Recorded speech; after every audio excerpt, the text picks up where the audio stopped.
Today's video is all about rods. We've got a good selection here and we're going to compare them in terms of sound and feel. So we're going to be comparing the 4 different sizes from Promark. And as well as that, we've got offerings from Vic Firth, Vater, and as well as CozyDrum. Now, personally, I don't think we're going to see a big sound difference between the different rods here. That's what these videos are all about, is actually finding out. We don't know yet. There could be a big difference. I'm skeptical, but I do think there's going to be a big difference in feel. So this is going to be interesting for all of us, really. For those of you who don't know, a hot rod is an alternative to a stick that's lots of small wooden dowels bound together. Now, the original term hot rod was coined by Promark when they invented the whole concept back in 1985. Although it's actually only one particular size of Promark sticks that are called hot rods, that initial invention coined the term for everything that followed. Promark initially labelled the hot rod as a halfway house between a conventional drumstick and a brush, for when a brush is just too quiet but a drumstick's too loud. While this is still true today, there are now lots of different dowel thicknesses available, from much thicker 7 dowel sticks to the thinner 19 dowel sticks. Now, as we said, today is all about finding the exact sound difference between these variants, so let's take it to the kit.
So there we go, 8 different sets of rods. What do you reckon?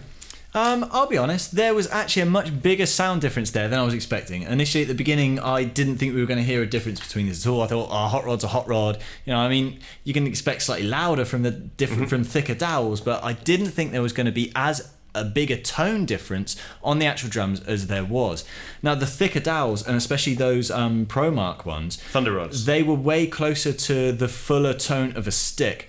And on the first few ones we went through there, because when I kicked off, I went from the Thunder rods and then down through to the smaller dowels on the Promarks.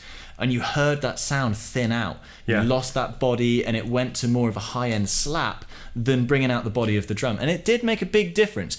If you didn't hear that difference straight away when listening to those, skip between the first and fourth one. So we're going from the thick Pro Marks down to the thin Pro Marks. There is a really big difference there. And do it with headphones. These are much more durable as well. Yes. I've had a set of these and they lasted forever. And we all know, especially when you're young and you grab a bit of hot rods just to bring your sound down.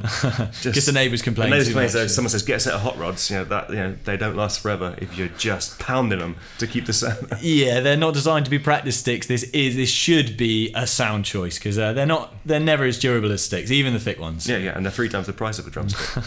Now, a few unexpected results among different brands. These thin sticks from CozyDrum. And now CozyDrum are just a small little independent UK company that makes some hot rods. And although these guys are really thin, they gave the opposite sound to the thin Pro Marks, and these guys actually had quite a lot of body to them. Great. So it gives you that thin feel where it's kind of that light hot rod feel, but you still get that tone, and it's not just a kind of high slap on the drums. I was quite impressed with these. One of my favourite things on this, I don't know if you can see that on the camera, but they've got this chamfered edge that I think is going to work them wonders with durability. Yeah. I mean, that's interesting. They are nearly half the price of Pro Mark hot rods. Right. So that's great. Yeah. Now, one thing I'm not that keen on, and that is on the Vic Firth Rutes, although I thought they sounded great, this massive stick end to it. It feels great in your hand, but it's quite chunky. It's the weighting. It makes the whole thing feel super back-weighted, and it affects the rebound. So, although they sound good, not a fan with how they feel at all, to be honest. If that was a drumstick, what size would that be? That handle? 0.5B. Now, while there were some surprisingly big differences there are also some that did sound very similar. And the standard hot rods between the 3 brands, and that's the Pro Mark hot rods, the CozyDrum custom rods, and the Vater Splashsticks, they're all small dowels, 20 dowels, and I don't think I could tell the difference between the sound, but that's just a manufacturer thing. The only difference I can tell between them is the CozyDrums are the only ones, again, with those nice chamfered edges. Well, that's great for the rod that cost the least. Yeah. So, gig tonight, you want to bring a set of rods. What are you taking? Oh, man. If I had to pick, one set from the whole lot? Yep. Now, if I could change them, I would take the Vic Firth Rutes without the silly handle. Yeah. But if I had to pick exactly from this set, I tell you what, I would go with the CozyDrum custom rods. Cheapskate. I'm not sorry. No, I agree. I think what he's doing there with this brand is absolutely great. Now, I know that's been a bit of a niche video there, but it actually did give really surprising results. I can't believe the sound difference between them and the difference the number of dowels makes. And I'll be honest, those Vater rods are mine. They've been in my stick bag for ages, and I haven't picked them up in a while. And the second I did pick them up and started playing these, I reckon it's at least been a couple of years since I've played any hot rods at all. Loving them. It was loads of fun. They sound great. Yeah. Really great product. I'm definitely going to be using them a lot more now. So, Okay, thanks for watching this video. Let us know which rods you use at home and which ones you thought sounded the best in our comparison. If you like this video, don't forget to like and subscribe, and we'll see you in the next one.